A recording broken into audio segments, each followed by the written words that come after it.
I cannot tell you how excited we are to welcome choreographer and dancer and artistic director Dean Lee to the show Just Dance. Dean, my goodness, you have worked with everybody, and we're going to talk about all that in a second. But I do want to mention you've worked with Shania Twain, you've worked with Kylie Minogue, you've worked with the Pussycat Dolls, Eve, and of course Janet Jackson. We're super excited to have you on the show. Welcome. Thank you so much for having me. It's such an honor.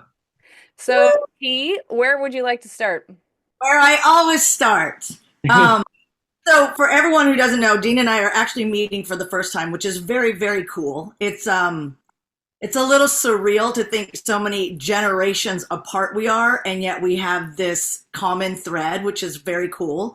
I would like for the fans that don't know you and for our followers that aren't familiar with your work is I always like to know where people started. Like where, first of all, where are you from and what was that kind of first thing that made you go, I think I want to do this. I actually want to dance or give it a shot. And then kind of just talk to us about how you navigated that. Well, firstly, I'm from London, born and raised in London. I'm a city boy through and through. And I think there was two things that were really the catalyst for me wanting to dance. And I spoke on this a few times previously in other interviews, but like you say, just for the people that don't know, I think there was it was Michael Jackson's Thriller video, and I was so petrified of the music video. I was so scared I would leave the room. But I would always come back into the room whenever that bass line came in for the dance break. Like that just did something to my insides, and I just was mesmerized by this dance break. And that was, I think, probably my very earliest memory of my connection to music and dance. But I think, well, not I think, I know the thing that made me go, that's what I want to do was Janet Jackson's Together Again music video. I remember when that came on the music channels, I remember scouring like every music channel to watch it again and again and again, like on repeat. It was just like her smile, her beauty, her red hair, like the dancers, the choreography, like everything about it just made me feel something I'd never felt before. And that was really the rabbit hole of realizing that there was this connection for me with Janet and her music. And, the more I discovered her, the more I just fell in love with what she was as an artist. And it was actually the first piece of music I ever went and bought with my own money. It was 99p. It was it was on a cassette tape, not even in a plastic case, like a cardboard sleeve.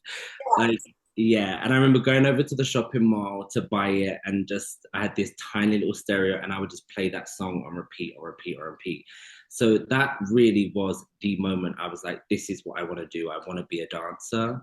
And I think in that moment, I was so young, I was so naive. I was like, I want to do it for Janet. But then, you go to dance college, you realize how far away that is. So you never think it's going to happen, but the world works in a very incredible way. But that was it. That music video and that song was the catalyst for wanting to be a dancer. Were you actively dancing at that time? Like, did you consider yourself a dancer or were you taking classes in that moment? Not at all. I was at school. I had a very, very hard time at school. I was very, very severely bullied. I was out of school for a really long time. And every time I was at school, I was a daydreamer. I couldn't focus. I wasn't academic like that. Mhm. I still turned up and went every day and went to all my lessons, but I just would sit there and just daydream of music and dancing and being on stage. And, it was an escapism, I suppose, And it wasn't until about 13, 14 that I then discovered there was like a local theatre school close to where I lived. Mhm. And kind of went there and just started doing one class a week. It was an all boys dance class, like 3 hours on a Thursday, and it cost like £2.50 or something crazy like that. And that was it. And I went there, and I just remember all these guys. They'd been there for so long, and they were so cool, like just so great. And then eventually, I decided to go into tap and modern and, a few little things like that. Right. But didn't really properly get into it until about 13, 14. Yeah. That's so cool because I remember I grew up in the studio, so I've been dancing since I was like 2, but there's still, so for me, I was too young to kind of, I think, put together like kind of what a connection to music I had, right? Because we just kind of just when you have that, you just take it for granted. Like my whole house was musical. We had my brother was a musician, so we had all kinds of musical instruments in the house, and I was the youngest of 3, so I'm kind of like popping from one room to the next and listening to disco in my sister's room, listening to Elton John in my brother's room, and listening to Mexican music. My mom's putting on the radio every Sunday morning. Um, but I find that even still, it took me a long time, I think, to blossom into really understanding dance and understanding the connection it had with me. Because I think, again, I would do it every year. We would learn our routine, and all our staging was front row, back row, and we would change. And our big thing was the county fair every year. We were going to perform, we got our costumes, and that's like what I lived for. And then I got into high school and found like a dance team where it was more competitive dance. And it really kind of made me go, what, like there was just something out. And this was before dance was even thought of as a career or more than a hobby. But for me, even just watching my dance blossom at that moment, going, oh, I can strive for at that time, of course, you were striving to be first place. So you were striving for more, difficulty with technique or execution and all of that kind of stuff. Um, and really, so that was like kind of one step, but then it didn't really blossom until I got my first dance job, which was of all things a break. I couldn't break dance, but it was called, it was a video called Break Dance USA, but I was one of the jazz dancers with all the break dancers. I think that's how I met Terry Bixler, like way before Janet. Um, but being around probably, which is very similar to you being in that class with, every Tuesday or Thursday with the boys, was like, I was surrounded by dancers that I'd never seen before. I hadn't seen break dancing before. I hadn't seen, I was in a small town. There wasn't a lot of competition. So I hadn't seen a lot of dancers that I thought were that much better than me. I knew that they were technically were. So my eyes kind of went, whoa, that bar just got raised so much higher. But it was something that I was willing to be out of breath. I was willing to not eat. I was willing to like have blisters on my feet because you're not even thinking about that. You're just like, I got to get that move. I got to get that step. What are they doing? What is it called?